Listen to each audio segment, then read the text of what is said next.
Thank you for joining us on Future Television. I'm Linda Tamim, and these are today's headlines. Lebanese Army Commander General Jean Ahwaji leaves for Riyadh to finalize the $3 billion weapons deal with Saudi Arabia and France. Iraqi Kurdish Peshmerga fighters intensify their battle against ISIL in the border town of Kobani. And the United Nations threatens to impose economic sanctions on Burkina Faso if the army does not hand over the power to civilian rule. Lebanese Army Commander General Jean Ahwaji has left for Saudi Arabia's capital, Riyadh, where he will attend a signing ceremony for a long-awaited $3 billion weapons deal financed by Saudi Arabia and delivered by France after a one-year delay. The agreement will reportedly be signed at the Royal Palace in Riyadh. The Saudi military aid package was announced late last year, but Riyadh said it held back on finalizing the deal because of concerns that the weapons could benefit Hezbollah. The army has received weapons and military equipment from the United Kingdom and the United States to support the country against Islamist militants, and is also awaiting another Saudi donation of $1 billion announced this August. Parliament Speaker Nabih Berri has chaired a meeting for the Liberation and Development Bloc members in Ain Tine. Talks revolved around the agenda for this Wednesday parliamentary session and a number of decisions for the sake of the country and the Lebanese people. Separately, Berri also received former Yemeni President Ali Nasser Mohammed. Both parties tackled local and regional developments. Grand Mufti of Lebanon, Abdul Latif Deryan, says a Christian-Muslim conference will be held in Al-Azhar Al-Sharif University in Cairo in December to address terrorism. He did not give an exact date for the meeting, but said it will take place at the beginning of December. Deryan said the conference will address Christian-Muslim relations in Lebanon and the Middle East, as well as terrorism and ways to confront it. His remarks came following a meeting with Lies Aoun, the head of Lebanon's journalists' union. Deryan stood firm on his position that Islam has nothing to do with terrorism. The Hermel municipality has imposed a 24-hour curfew on Syrians ahead of tomorrow's Ashura processions, starting at 5 p.m. today. The decision was made as tensions are still high after last weekend's hunt for Islamist militants, many of them Syrians. Shias will gather in the city's square tomorrow to commemorate Ashura, the martyrdom of Imam Hussein at the Battle of Karbala.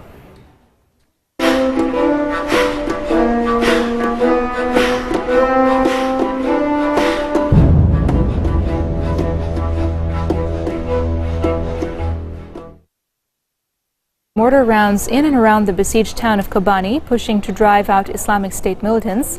Iraqi Kurdish fighters were fighting together with the main Kurdish group in the besieged town, People's Protection Units in the west of Kobani, hoping their support for fellow Kurds backed by US-led airstrikes will keep the ultra hardline group from seizing the Syrian border town. Nearly 2,000 people have died in Syrian prisons due to torture, starvation, and lack of medical treatment this year, says the Syrian Observatory for Human Rights. The observatory, which documents human rights abuses in Syria's ongoing conflict, says it has documented 1,917 deaths since the beginning of this year, including 11 women and 27 children under the age of 18.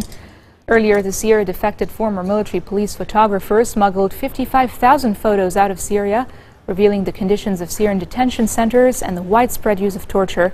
Approximately 200,000 people have been detained by the Syrian regime in jails and other government facilities. Each year, millions of children flee their homes to escape armed conflict. Growing up in exile, sometimes orphaned or separated from loved ones, they're often haunted by violence and loss, but also resilient enough to envision better days ahead. Through writing and photography workshops led by photojournalist Brendan Bannon, they learn to capture their observations in a few lines of poignant prose or a single striking photograph. Take a look.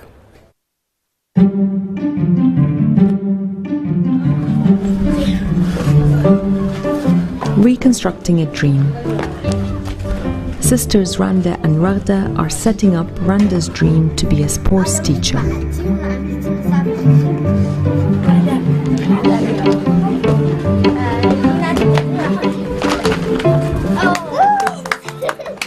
This is their photography homework, given by their teacher for the day.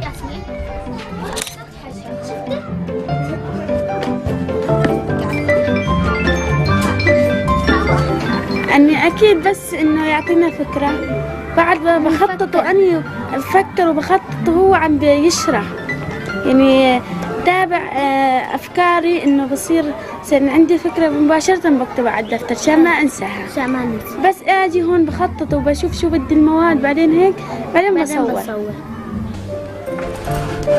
هاي أنا طالعة الخزان قدامي الطابة، خليت أختي تصور. The sisters engage the whole family with their homework. لما نفكر كمان إننا بيفكروا معانا شو بدنا نساوي الفكرة. أنا لما أفكر باخد مثلا بشاور ماما، بشاور خواتي إنه هيك زابط هيك. And hold this.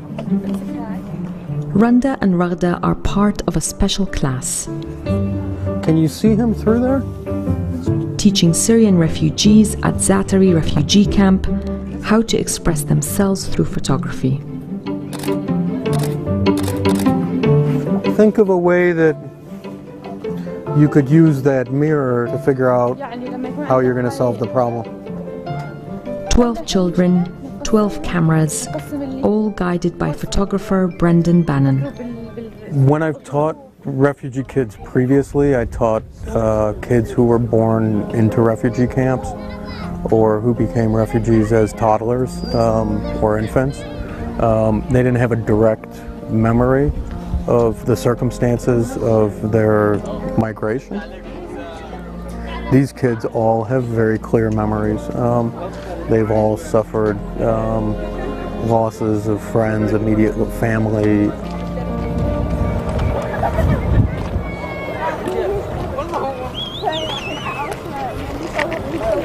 We're going to go over here.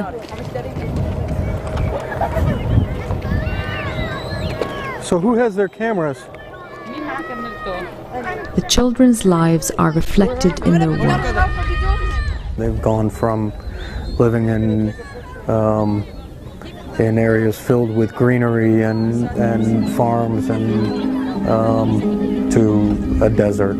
And that transition, as profound as it looks visually, is much more profound emotionally because they've lost everything that they know.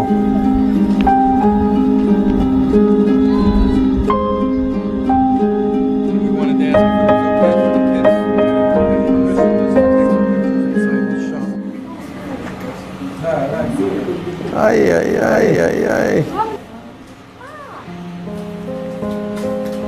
That's a scary dream, huh? For the dreams of the past assignment, Raghda recreates the death of her uncle, killed by shelling in their hometown in Syria. I mean, I think that their experience is reflected in all of their photographs, whether the photographs are a direct expression or reenactment of trauma that they've seen or experienced. Who wants a peach? The surprise, I think, is to see the resilience in that, to see the resilience of each individual, to see the way that nobody wants to give up.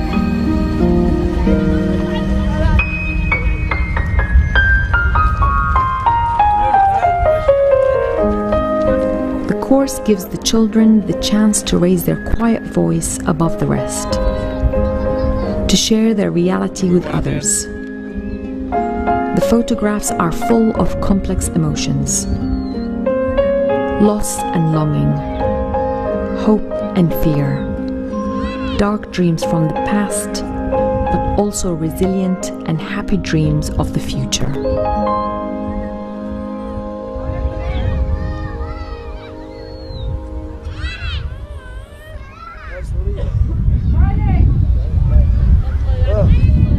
Coming up next, migrants risking their lives to reach Europe drown as their boat sinks close to Turkey. Stay with us.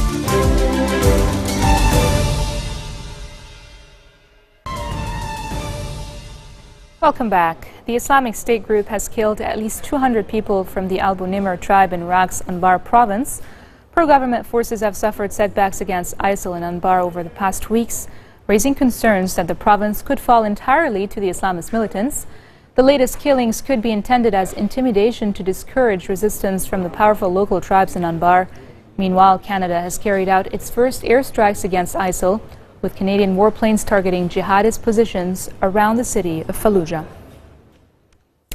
UNESCO Director General Irina Bokova has visited the Kurdish region in northern Iraq to present a certificate of World Heritage for the Erbil Citadel to Kurdish Prime Minister Nishirvan Barzani after it was put on the World Heritage list in June.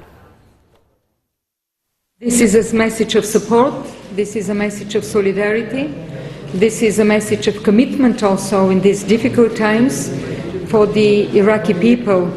This is a message of rejection of extremism, a message of rejection of violation of human rights, of destruction of heritage, destruction of identities, of destruction and also rejection of the cultural cleansing that some of these extremists and terrorists are trying to impose on the Iraqi people.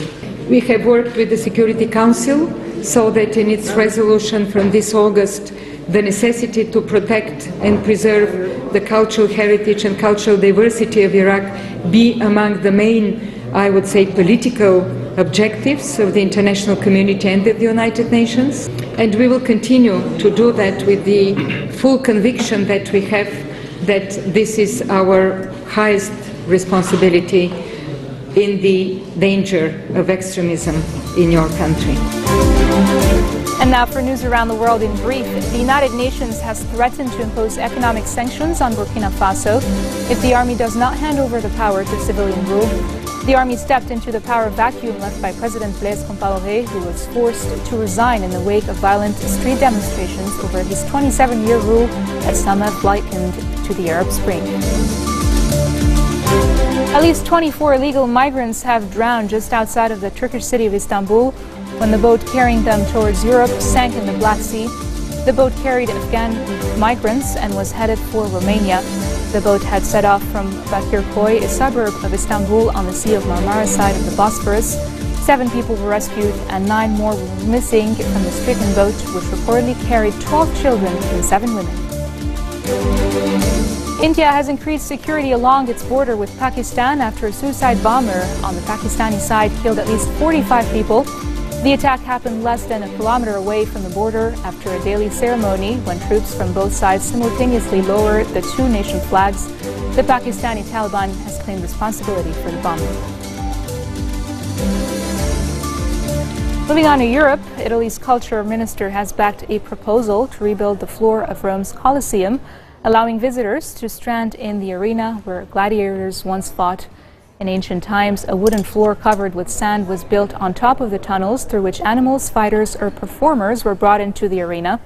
For more than a century, this underground structure has been exposed. Italian archaeologist Daniele Monacorda suggested a floor should be put back in the Colosseum, saying not only would tourists appreciate it, but the amphitheater could again be used to stage events. The Colosseum is currently undergoing a privately funded restoration, one of several projects in Italy meant to save its cultural landmarks from a decay as money from the government dwindles. This marks the end of our bulletin for today. Now for a reminder of our top stories. Lebanese Army Commander General Jean Ahwaji leaves for Riyadh to finalize the $3 billion weapons deal with Saudi Arabia and France. Iraqi Kurdish Peshmerga fighters intensify their battle against ISIS in the border town of Kobani. And finally, the United Nations threatened to impose economic sanctions on Burkina Faso if the army does not hand over the power to civilian rule. Those are your top stories for today. I'm Linda Taneem, and I'll see you again tomorrow. Take care.